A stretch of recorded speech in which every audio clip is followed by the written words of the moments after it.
केही त छ। सफा कपडामा नीलो कलमले लेखिएको सुशासनको पर्चा छ। महाभारतमा जो लडे पनि गीतामा कृष्ण र अर्जुनको चर्चा छ।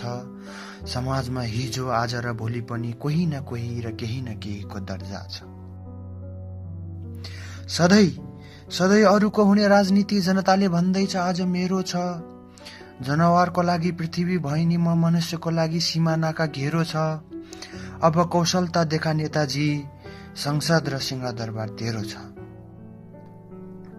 हे नयाँ आशा जनताले सुम्पिएको आशा पूरा गर्ने तिम्रो पालो छ। बेरोजगारी, भ्रष्टाचार, वितृष्ण, गरिबी निवारणको डालो छ।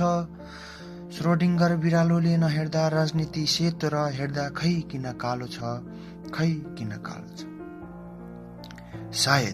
सायद अब मसिनको मोटर फन्किन्छ, जेनेरेटरको चुम्बक सन्किन्छ, प्रशासनको सुशासन घन्किन्छ, माटोको बिरुवा सप्रिन्छ, अल्छीको जाँगर चम्किन्छ।